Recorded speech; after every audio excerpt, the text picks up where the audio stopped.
2000 సంవత్సరం రావడానికి ముందు 2000 సంవత్సరమే అంతమైపోతుంది ప్రపంచం అంతా అన్నారు. ఇప్పుడు 2000 సంవత్సరం అయిపోయి సో మీ ఉద్దేశ ప్రకారం ఇది ఒక అపోహేనా? కలియుగం ఇన్ని సంవత్సరాలు ఉంటుంది, ఈ యుగం ఇన్నాళ్ళు, ఈ యుగం ఇన్నేళ్ళు అని మనం అనుకున్నట్టయితే అంటారు. యుగాలకి సంఖ్య ఉంది. ఇప్పుడు ఒక రోజుకి ఇన్ని గంటలు, ఇదివరకు దాని ఘడియలు విఘడియలు అనేవారు. దానికి ఏదో ఒక క్రమం ఉంది. అనే తర్వాత మళ్ళీ అది సైకిల్ తిరుగుతూ మళ్ళీ సూర్యోదయం వస్తుంది, మళ్ళీ సూర్యాస్తమయం కూడా వస్తుంది. ఇది ఒక సైకిలిక్ ప్రాసెస్లో తిరుగుతూ ఉంటుంది. రోజులు కూడా అట్లానే తిరుగుతాయి. నెల తిరుగుతోంది, సంవత్సరం తిరుగుతోంది. సంవత్సరం తర్వాత మళ్ళీ మనం నేచర్లో we are able to observe the process repeated, right? So also యుగాల క్రమం కూడా అట్లానే ఉంది. ఇప్పుడు 4,32,000 సంవత్సరాలు అయితే కలియుగం అన్నారు. ఇంటూ 2 చేస్తే ద్వాపరం అన్నారు. ఇంటూ 3 చేస్తే త్రేత అన్నారు. ఇంటూ 4 చేస్తే కృత. ఈ 4 కలిపితే 4, 3, 2, 3 సున్నాల బదులు ఇంకొక 0 పెరుగుతుంది, 4 సున్నాలు వస్తాయి. అంటే కాలం అనేటటువంటి దాని యొక్క calculation was so accurate. Nature is very accurate, wear man cannot handle are meddle with it. Okay. ప్రకృతిలో మీరు ఏది చూసినా అలానే ఉంటుంది. ఇప్పుడు మీరు ఒక పుష్పం చూడండి, దానికి వచ్చేటటువంటి దళాలు, వాటి యొక్క మెజర్మెంట్స్ అన్నీ చాలా ఎగ్జాక్ట్గా ఉంటాయి. అందులో వచ్చే కేసరాలు ఎగ్జాక్ట్గా ఉంటాయి.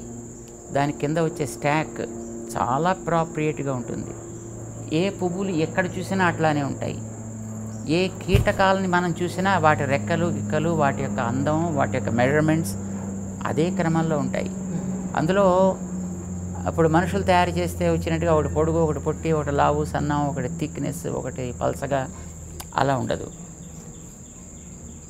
Other than man everything in the nature is accurate to the dot. కాలం కూడా అంతే. సో ఈ కాలం కూడా ఒక క్రమంలో తిరుగుతూ ఉంటుంది. అది తిరిగిన తర్వాత మళ్ళీ రిపీట్ అవుతుంది. సైకిల్ మళ్ళీ రిపీట్. ఇప్పుడు 2000 సంవత్సరాలు కలియుగం అనే దాంట్లో అసలు అది ఏమడదు అది. బికాజ్ కలియుగం ఇప్పటికి ఆరంభమయ్యి 5,119 ఏళ్ళు దాటింది. ఓకే. దీనికి పూర్తి అవ్వడానికి 4,28,000 సంవత్సరాల కాలం ఉంది కలియుగానికి. Okay. So 5,000 is really nothing. మధ్యలో ఎక్కడో ఒకచోట ప్రారంభించి కాలాన్ని లెక్క పెట్టడం ప్రారంభం చేశారు. దానికి 2000 years అని అన్నారు. ఎక్కువ మంది ఆ కాలమానాన్ని తీసుకుని ఇప్పుడు 2000, 2019 అని అంటున్నారు. ఇప్పుడు కలియుగం నిజానికి 2000 సంవత్సరాల్లో అయిపోతుందని అనలా. అప్పుడు అన్నది ఏంటంటే కంప్యూటర్ కనిపెట్టిన తర్వాత, ఓకే, 1980sలో బహుళ ప్రాచుర్యాన్ని అది అందుకున్న తర్వాత దాంట్లో ప్రోగ్రామ్ చేసినటువంటిది 2000 దాకా దాన్ని ప్రోగ్రామ్ చేశారు కనుక, ఓకే, సో దాన్ని Y2K అని దానికి ఒక పేరు పెట్టి ఆ December 31st కాగానే ఇంకా తర్వాత అది ప్రోగ్రామ్స్ అన్నీ కూడా ఇంకా క్రాష్ అయిపోతాయి. సో దానివల్ల మొత్తం సెటప్ అంతా ఎక్కడిదక్కడ స్టాప్ అయిపోతుంది. అంతే. ఇంకా అది ఒక కంప్యూటర్ స్టాప్ అయిపోయిందంటే మొత్తం ప్రపంచం అంతా తల్లకిందులు అయిపోయినట్టే అని భావించారు. దానికోసం మన దేశం నుంచి చాలామందిని, వచ్చిన వాళ్ళని రాని వాళ్ళని, ఆ పేరు పెట్టుకున్న వాళ్ళందరినీ మొత్తం బయటికి పంపించారు, అమెరికాకి పంపించారు. ఏదైనా వాళ్ళు చేస్తారు కదా, చేయాలి కదా, చేయించాలి కదా అనే ఉద్దేశంతో. సరే, 2099 December 31st చక్కగా నడిచింది. మర్నాడు పొద్దునే మళ్ళీ తెల్లారింది, సూర్యుడు వచ్చాడు, పక్షులు ఎగిరాయి, గాలి వీచింది, అన్నీ బాగానే సాగాయి. జనాభా కూడా బాగానే సంచరించింది. మళ్ళీ 2012 వచ్చేటప్పటికి మళ్ళీ అలాగే అయిపోతుంది ఇంకొకటేదో అని మాయన్ కల్చర్కి సంబంధించినటువంటి కాలమానం ప్రకారం ఇదేదో అయిపోతుంది అని అనుకున్నారు. సేమ్ అప్పుడు కూడా December probably 22nd or something date అనుకుంటాను బహుశా అయిపోతుంది. ఆ వేళ నెక్స్ట్ డే మార్నింగ్కి మొత్తం అంతా everything will be close down, the cinema మొత్తం సెటప్ అంతా క్లోజ్ అయిపోతుందని అన్నారు. But nothing is happen. Everything was just moving normal. యుగాంతమైన అంతే. యుగాంతం అయిపోతుందంటే యుగం అవ్వగానే మొత్తం అన్నీ క్లోజ్ అయిపోతాయి కదా. మరి December 31st అవుతోంది, మళ్ళీ January 1st ఆరంభం అవుతోంది, మళ్ళీ మామూలుగా సాగుతోంది కదా. సో యుగాలు పూర్తయినా, యుగాలు ఆరంభమైనా జరిగేటటువంటి మనిషి యొక్క గతి అనేది ఎప్పుడు సాగుతూనే ఉంటుంది. అయితే వ్యక్తిలో ఉండేటటువంటి తట్టుకునే సామర్థ్యాల యొక్క కొలమానాన్ని బట్టి యుగాల యొక్క కొలమానాన్ని చెప్పారు. వ్యక్తిలో తట్టుకునే శక్తి ఎంత ఉంటుంది, పనిచేసే శక్తి ఎలా ఉంటుంది. ఇప్పుడు శక్తి క్రమంగా తగ్గుతోంది, మనలో స్టామినా తగ్గుతోంది, ఓపిక తగ్గిపోతోంది. ఇప్పుడు మా చిన్నప్పుడు పాఠం ప్రారంభిస్తే 6 గంటల సేపు చెప్పేవారు ఆగకుండా ఒకటే పాఠాన్ని, అలా సాగుతూ ఉండేది. మా కూర్చునేవాళ్ళు, వినేవాళ్ళు, చెప్పేవాళ్ళు చెబుతూ ఉండేవారు, వినేవాళ్ళు వింటూ ఉండేవారు.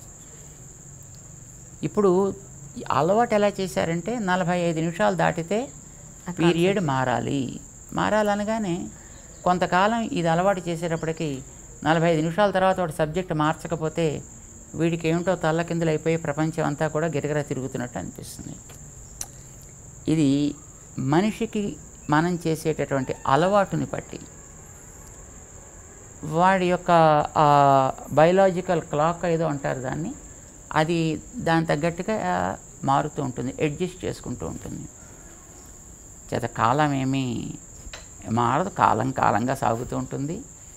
మనలో ఉండేటటువంటి సామర్థ్యాలని మనం ఏ విధంగా అయితే ప్రిజర్వ్ చేసుకుంటామా, లేదు డైల్యూట్ చేసుకుంటామా, లేదా మార్చేసుకుంటామా.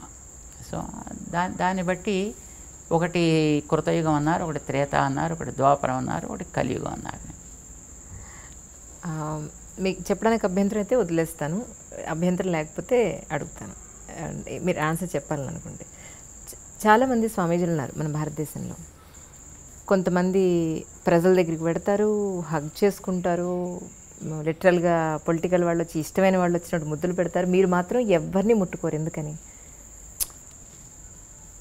అది వ్యక్తిగతమైనటువంటి వారి ఇష్టాన్ని బట్టి ఉంటుంది కాబోలు. ఓకే. ప్రతి వ్యక్తికి ఒక పద్ధతి, ఒక నియమము ఉండాలి. అది తన యొక్క పరంపరకి తగ్గట్టుగా ఉండాలి. సన్యాసి అంటే సన్యాసి కూడా ఒక పరంపర ఉంటుంది. ఆ పరంపరకి తగ్గట్టుగా తాను ఉండాల్సినటువంటి బాధ్యత ఉంటుంది. ఆ పరంపర ఎలా ఉండాలి అనేది పూర్వులు ఆచరించినటువంటి విధానం ఉంటుంది.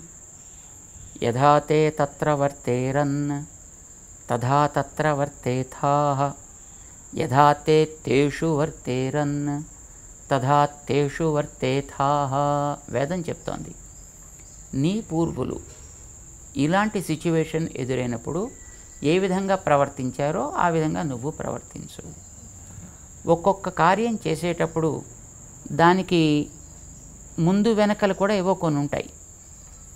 వాటిని వాళ్ళు ఏ విధంగా ఆచరించేవారో నువ్వు కూడా ఆ విధంగానే ఆచరించు. ఇది వేదం చేసినటువంటి అనుశాసనం. It's a command given by Vedas.